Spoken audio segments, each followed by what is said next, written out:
Pazienza, un giorno vinarà, in Corsighella, un nostro fugulaggio, bandera bianca, faremo sventolare. Oui. Dans cet ouvrage, il y a au moins quatre niveaux de lecture. Il y a un dialogue à Sainte-Hélène entre le comte de Saint-Germain et Napoléon à l'article de la mort. Deux, il y a des faits historiques qui sont séquencés. Chaque fois, il y a une ouverture de la séquence par une lame du tarot déjà, ce qui signifie, qui suggère que nous allons parler du mystère. Il y a un aspect romantique puisque il y a des femmes, il y a des amours. Euh, on parle de Adélaïde Lenormand, qui a été la maîtresse de Napoléon et qui est une fameuse cartomancienne. Il y a de l'ésotérisme, puisque on parle des Rose-Croix et on parle des Illuminati. Alors, vous avez écrit ce livre à deux, mais qui a écrit quoi par rapport à ces quatre niveaux? Tout ce qui est roman, c'est moi qui l'ai écrit puisque je suis romancier et que mon frère était, lui, est historien. Toute la partie historique, je l'ai faite aussi en recherche, mais par rapport effectivement au livre que j'avais entamé. Et toute la partie romance, effectivement, fait partie de mon travail de romancier. La partie plus ésotérique sur certains points qu'on peut trouver dans le livre ont effectivement été apportés par une autre personne parce que justement, elle avait un certain nombre de documents que j'avais pas. Alors, C'est mon Arnaud, frère. c'est vraiment un frère ou c'est un pseudo? Non, non, c'est vraiment mon frère. C'est lui qui est spécialiste, qui a écrit un certain nombre de livres, effectivement, sur tous les grands ésotériques du 19e siècle. Mais lui, c'est beaucoup plus un historien. Moi, je suis romancier. Euh, on est dans le prologue. Alors là, on est un peu dans l'ésotérisme, puisque l'oracle prévoit, alors l'oracle qui ferait partie quelque part, un peu des dirigeants des affaires spirituelles du monde, il a fait la carte du ciel de Napoléon, Napoléon, Lion, ascendant Scorpion, donc on prévoit l'ascension, mais peut-être aussi la chute déjà. Exactement, oui. Et la question qu'on peut se poser, c'est ce roi du monde ou cet oracle qui prévoit ça, est-ce que ça laisserait supposer que pour l'humanité en général et les humains en particulier, il y a un déterminisme ou un libre arbitre? Il y a le libre arbitre, oui. Ces grands initiés regardent la marche du monde, mais et ne se mêlent de nos affaires, si on peut dire, que lorsqu'il y a des points très, très importants, par exemple dans l'histoire.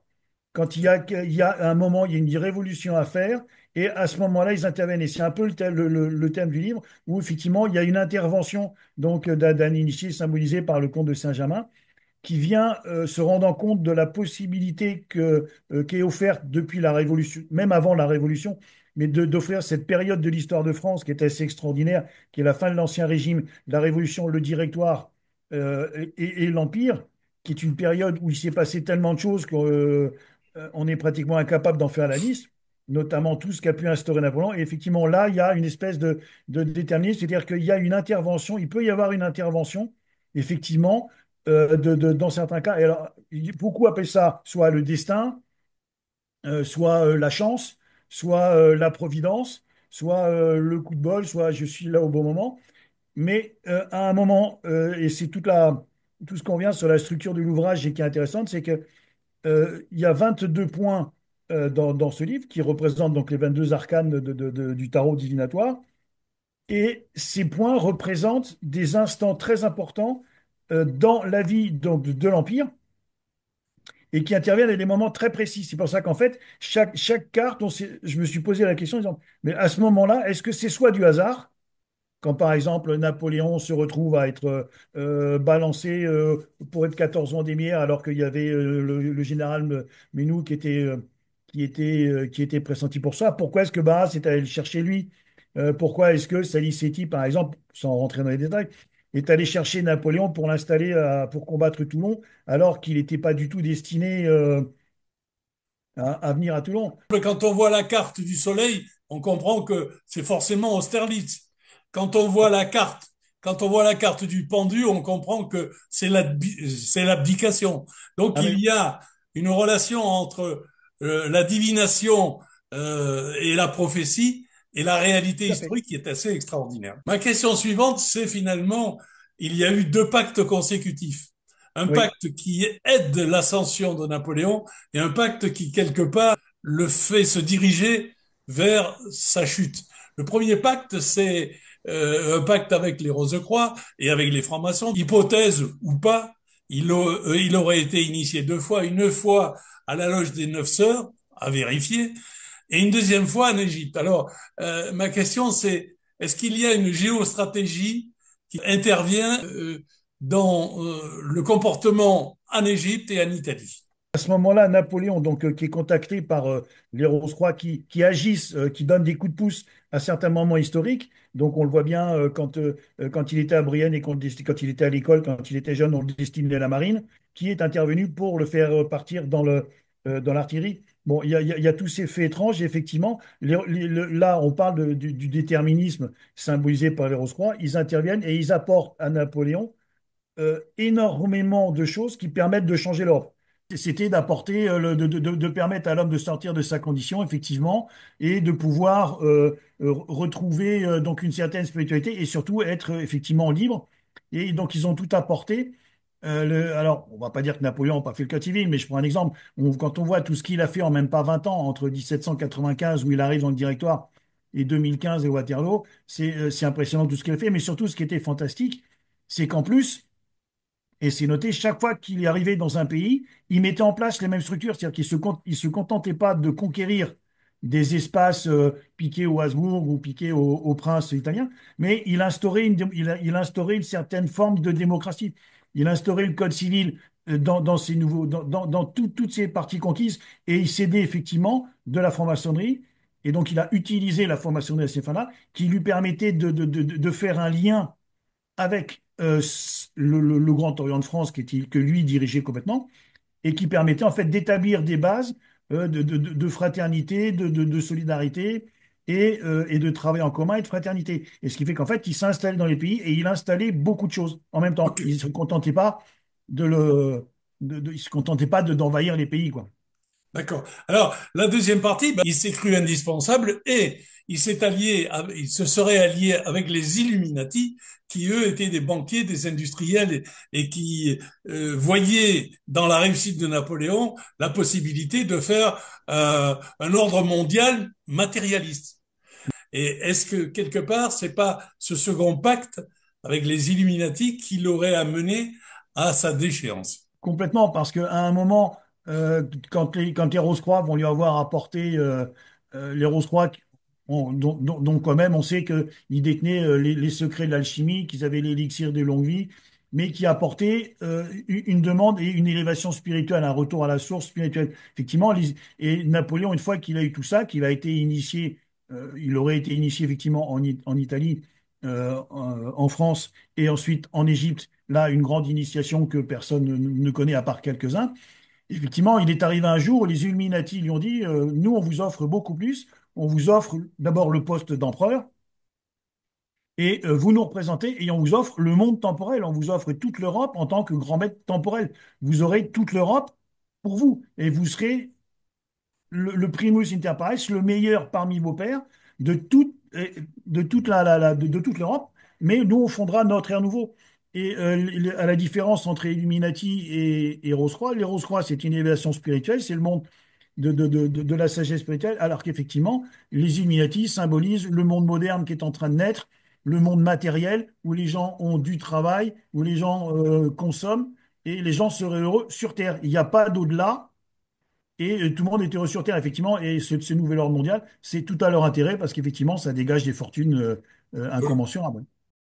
Bandera bianca faremo sventolare. Si on fait le bilan un peu, en fait, euh, on s'aperçoit que Napoléon, plus il a été attiré, plus il a essayé de gagner à partir de 1806, 1808, on voit Napoléon, là c'est plus ésotérique, on voit Napoléon qui s'enfonce de plus en plus dans des guerres de plus en plus fratricides, si on peut dire, où il y a de plus en plus de morts, des guerres de plus en plus nombreuses, de plus en plus maléfique. Et surtout, si on regarde le chemin ésotérique, on voit que Napoléon, qui est quand même un être solaire, un être magnifique, à partir d'un certain stade, ne mettra plus les pieds dans les pays où il y a du soleil. Il va s'enfoncer avec son armée, il va prendre une armée de plus en plus importante, des pauvres, des humains, et il va les emmener de plus en plus loin, de plus en plus vers l'est, de plus en plus vers le côté sombre, en fait, vers la nuit, quoi, en fait. Et ce bilan négatif de ce côté de ce côté sombre de l'Empire, qui est symbolisé un petit peu par, comme je mets dans mon livre, je symbolise le livre par trois de ses amis. Le premier, c'est donc Murat, Marshal Murat, qui était un fils de postier à la Bastille, dans un coin près, et qui est arrivé à être jusqu'à être roi de Naples, ce qui est quand même assez extraordinaire. Ça, c'est le symbole effectivement, des valeurs de la République, où toute personne peut s'élever par son propre mérite et non pas par le droit du sang. C'est vraiment le symbole de ce côté extraordinaire de Napoléon, qui a permis justement par la République, et en mettant fin à la Révolution et au massacre de la Révolution, de permettre à tout homme de s'élever, quel que soit son rang.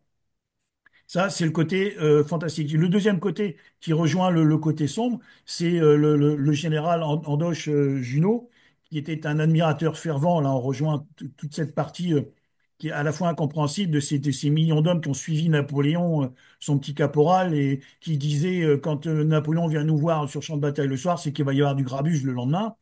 Et c'est toute cette espèce d'adoration et qui va finalement s'enfermer dans des massacres, dans des batailles de plus en plus lourdes en hommes et en matériel et qui vont devenir, auxquelles il va devenir fou. Junot, qui rêvait tellement, qui vénérait tellement Napoléon, ça symbolise ce que Napoléon n'a pas eu, c'est la reconnaissance.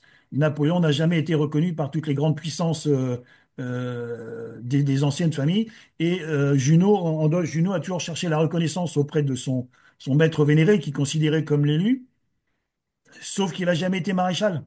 C'est un des rares amis d'enfance de Napoléon qui n'a jamais été nommé maréchal d'Empire, ce qui est quand même, ce qui symbolise voilà, tout ce côté un peu noir et ce côté mystérieux. Et le troisième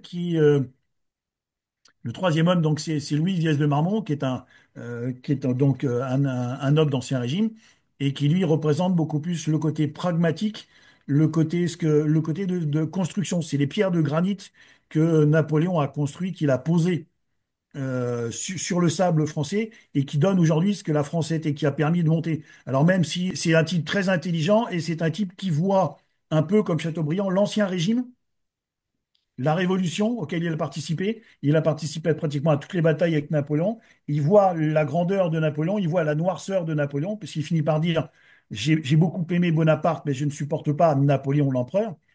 Et c'est ce qui fait qu'effectivement, bon, il va le trahir. Et je crois que ces trois personnages qui évoluent dans le livre, ça permet de donner toute la facette de la grandeur, justement, de l'Empire, et aussi de sa chute, parce qu'effectivement, au bout d'un moment, quand il va aller trop loin et qu'il va désobéir, alors à savoir si tout le suspense à la fin, est-ce qu'il va désobéir aux Illuminati ou est-ce qu'il va désobéir à Saint-Germain et au Rose-Croix, effectivement, il va chuter. En 20 ans, il a tout construit. En 2 ans, il est tombé à moins que rien. Il a fait la connerie de partir en Russie. 2 ans après, il n'y avait plus personne. Merci d'avoir répondu à mes questions. Mais je vous en prie. Bravo pour cet ouvrage qui, quelque part, souligne que le lion Bonaparte a construit énormément, mais que le scorpion Napoléon a ruiné ce qu'il avait construit.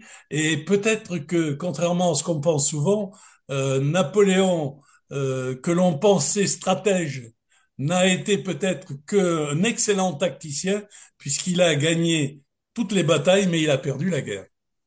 Exactement. Tout à fait, c'est Eh ça. bien, merci, à bientôt. Siamo uniti in cui stessa ardore della vittoria che avendo acquistata e combattimmo con l'antifurore e la salvezza e la nostra libertà.